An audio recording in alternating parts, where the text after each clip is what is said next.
Class 11 semester 2 এর একটা important lesson, important একটা টেক্সট, সেটা হলো of studies by Francis beacon.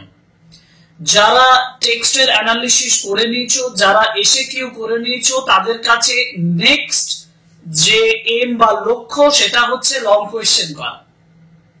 আর আমি এই ক্লাসটাতে তোমাদেরকে একটা লং কোয়েশ্চেন করাবো যেটা ইম্পর্টেন্ট বলে আমি মনে করছি, আর যেটা মোস্ট অফ দ্য টিচার্স এই কোয়েশ্চেনটা দেওয়ার জন্য মুখিয়ে আছেন বলে আমি মনে করি। তোমরা যারা অফ স্টাডিজ থেকে লং কোয়েশ্চেন করবে বলে ঠিক করেছো, তাদের জন্য এই কোয়েশ্চেনটা খুবই ইম্পর্টেন্ট। এবং যেটা লাস্ট পোরশন থেকে, অফ স্টাডিজ এর লাস্ট পোরশন থেকে আমি কোয়েশ্চেনটা করেছি, এবং ইজিলি সহজভাবে সিম্পল সেন্টেন্সের মাধ্যমে এই কোয়েশ্চেনস গুলো আমি তোমাদের আনসার করে দিচ্ছি 6 মার্কস এর কোয়েশ্চেনের জন্য। This is the class for you on the of studies long question, important long questions for semester 2 examination. So welcome to English Edition channel, and today's important class is on the long questions from Off Studies by Francis Bacon, and this is for you the students of semester 2.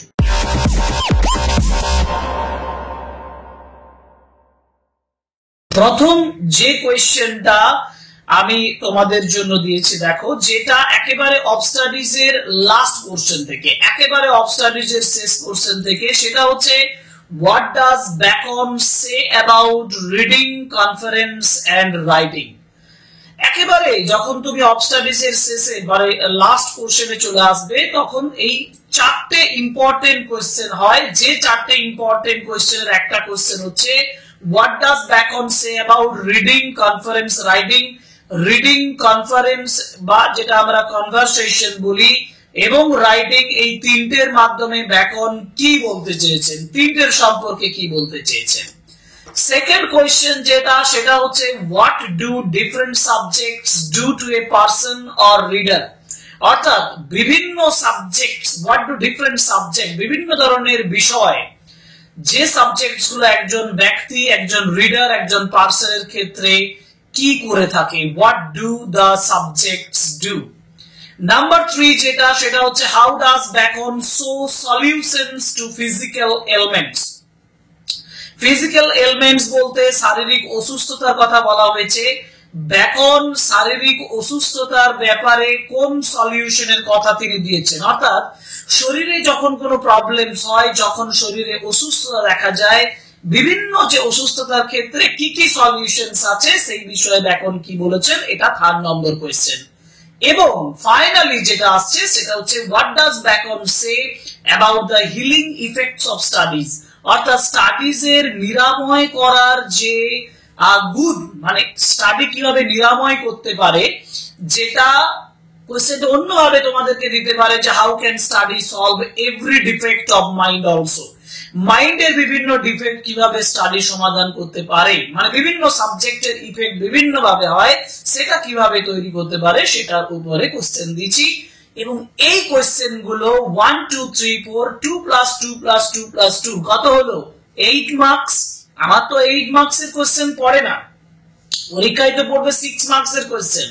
Ready হয়ে যাও, 8 marks এর question prepare করো, কারণ তোমার এই চারটে কোশ্চেনের মধ্যে কোনটা দেবে সেটার গ্যারান্টি নেই। কিন্তু আমি তোমাদের এখানে একটা কোশ্চেন বাদ দিয়ে করতে বলতে পারি, সেটা একেবারে ক্লাসের শেষে বলবো যে এই কোশ্চেনের আনসারটা তোমরা একটু স্কিপ করতেও পারো, কারণ এই কোশ্চেনটা কিন্তু অতটা ইম্পর্টেন্ট নয়। কিন্তু এখান থেকে 3টে ইম্পর্টেন্ট কোশ্চেন হবেই হবে, আর এই কোশ্চেন থেকেই তোমাদের লং কোশ্চেন আসার সম্ভাবনা সব থেকে বেশি।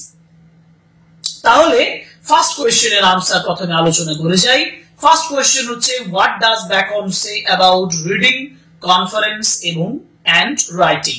ওকে, লিখবো কিভাবে দেখো, আমি লিখেছি যে of studies, in of studies মানে অফ স্টাডিজ এ, in of studies Francis Bacon explains, Francis Bacon explain করছেন that reading, conference and writing, each have distinct benefits.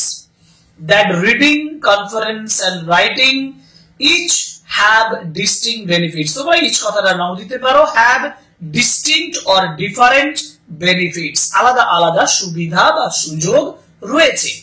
Reading makes a person full, reading একজন ব্যক্তিকে ফুল পরিপূর্ণ করে তোলে।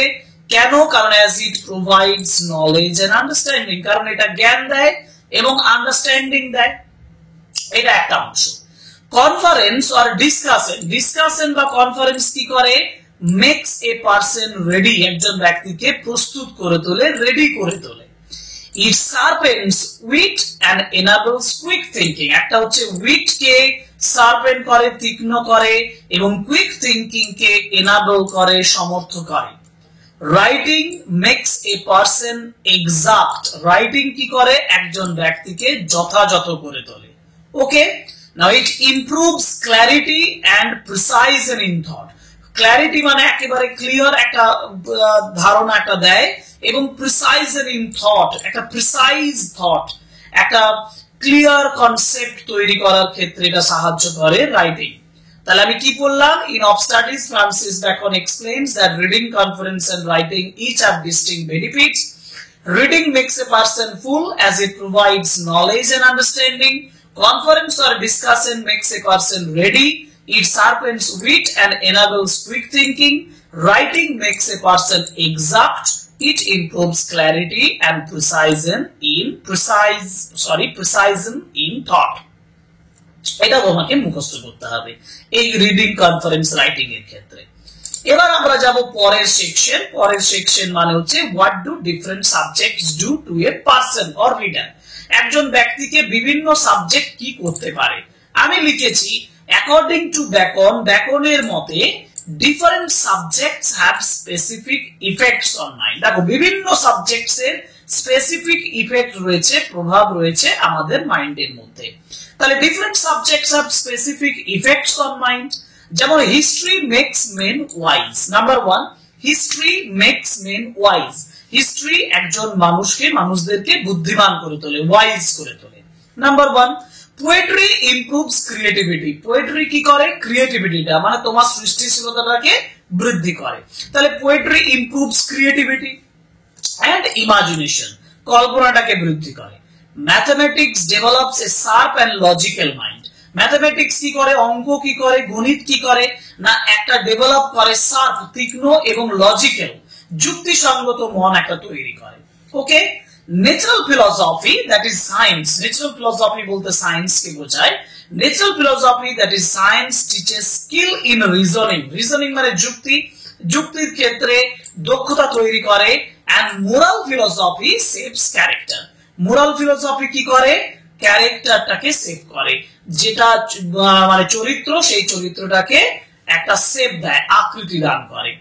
Rhetoric improves পারসুয়েসিভ skills, while যখন logic, logic কি করে? স্ট্রেনথেনস দ্য অ্যাবিলিটি টু আর্গু এবং রিজন, আর্গু মানে তর্ক করতে এবং যুক্তি দেখাতে লজিক কিন্তু অনেক বেশি জোর সৃষ্টি করে, জোরালো ভাব তৈরি করে। আমি যে যে সাবজেক্টের কথা বললাম, this is the very important question, what do different subjects do to a person. তুমি লিখবে according to Bacon, different subjects have different effects on mind. History makes men wise, poetry improves creativity and imagination, mathematics develops a sharp and logical mind, natural philosophy that is science teaches skill in reasoning, and moral philosophy shapes character. Rhetoric improves persuasive skills, while logic strengthens মানে আরো শক্তিশালী করে, strengthens the ability to argue and reason. Okay, question number 3 তে চলে যাব। question number 3 তে বলেছি যে how does Bacon show solutions to physical ailments। আচ্ছা, physical ailment এর ক্ষেত্রে, শরীরে অসুস্থতাগুলোর ক্ষেত্রে কি কি জিনিস কাজে লাগে সেই সলিউশনস গুলো বলা হয়েছে। আমি বলবো যে Bacon speaks of physical exercises, Bacon physical exercise এর কথা বলেছেন, which can cure certain physical exercises। ভুল বললাম, এটা এক্সারসাইজেস হতো না, এটা হতো physical problems or physical diseases। তাহলে Bacon speaks of physical exercises which can cure certain physical problems, physical ailments, AILMENTS। যেমন example, bowling is good for the stone, bowling স্টোনের পক্ষে ভালো, and reins and shooting is best for the lungs and breast. দেখো reins and shooting is the best for lungs and breast. We should have gentle walking for the stomach. Gentle walking stomach এর জন্য ভালো, and besides riding is good for the head. Riding মাথার পক্ষে ভালো। এই জিনিসটা তোমাকে মনে রাখতে হবে যে solutions of the physical elements এর ক্ষেত্রে কি কি ব্যাকরণ বলেছেন। ওকে, এবার যেমন সলিউশনের ক্ষেত্রে তিনি বলছেন তেমনি তিনি বলছেন যে what does Bacon say about the healing effects of studies, মানে how does studies solve every defect of mind. আমাদের মনের প্রত্যেকটা ডিফেক্টকে কেমন ভাবে স্টাডি সলিউশনস করে সেটা আমি দেখে নেবো এবারে। সেটার ক্ষেত্রে আমি একটু লম্বা হবে, কারণ এই ক্ষেত্রে অনেক ইম্পর্টেন্ট একটা ম্যাটার তিনি ক্লিয়ার করেছেন।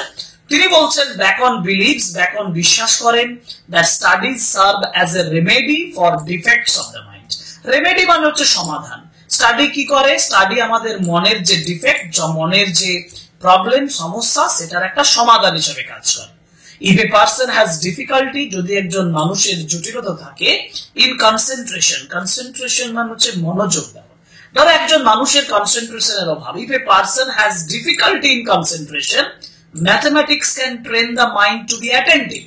Mathematics তার মাইন্ডটাকে ট্রেন করতে পারে to be attentive. Number 1, if one struggles, যদি একজন স্ট্রাগল করে, if one struggles with reasoning, যদি রিজনিং এ স্ট্রাগল করে, studying logic helps.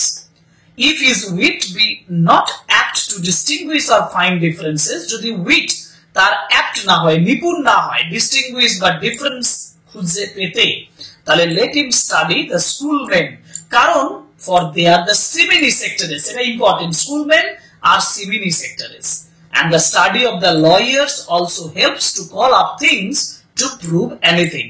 Study of lawyers, lawyers এর যে স্টাডি সেটা হেল্প করে, কি করে না কোন জিনিসকে প্রমাণ করার জন্য, প্রুভ করার জন্য। সো যে লাস্ট লাইনটা একেবারে অফ স্টাডি, যে লাস্ট লাইনটা দিয়ে আমি শেষ করেছি, কারণ এটার উপরেই তোমাকে প্রশ্নটা দিতে পারে। So every defect of mind may have a special receipt, তাহলে প্রত্যেকটা ডিফেক্ট অফ মাইন্ডের প্রত্যেকটার জন্য আলাদা আলাদা রিসিপ্ট রয়েছে। তাহলে আশা করি তোমরা এই 4টি কোশ্চেনের উত্তর বুঝতে পেরেছো। আর এই 4টি কোশ্চেনের উত্তর একেবারে চোখ বন্ধ করে মুখস্থ করতে হবে, কারণ এই সেন্টেন্সটা অফ স্টাডিজটা কিন্তু অতটা সহজভাবে তুমি অ্যাপ্রোচ করতে পারবে না। তোমাকে উত্তর লিখতে গেলে মুখস্থ বিদ্যার আশ্রয় নিতেই হবে, এবং আমি তোমাকে অ্যাডভাইস দেব, তোমরা যারা এই ক্লাসটা করছো তাদেরকে অ্যাডভাইস দেব, সেন্টেন্স গুলো খাতায় লিখে নাও, 1 by 1 লিখে নাও, তারপর মুখস্থ করো। মুখস্থ করা ছাড়া এখানে কোনো উপায় নেই। তবে একটা কথা আমি বলতে পারি, অফ স্টাডিজ থেকে যে সাজেশনটা দেব সেই কোশ্চেন গুলো কিন্তু তোমরা পরীক্ষা হলে পাবে, এবং এই কোশ্চেন গুলো করে নেওয়া মানে অফ স্টাডিজ এর প্রিপারেশন সম্পূর্ণ কমপ্লিট হয়ে যাবে। এবার যে লাস্ট কথাটাতে আসি, যে 4টি কোশ্চেন তো বললাম স্যার, যেটা আপনি বলেছিলেন সেটা বলুন, যে কোন কোশ্চেনটা তোমরা অ্যাটেম্প না করলেও হবে।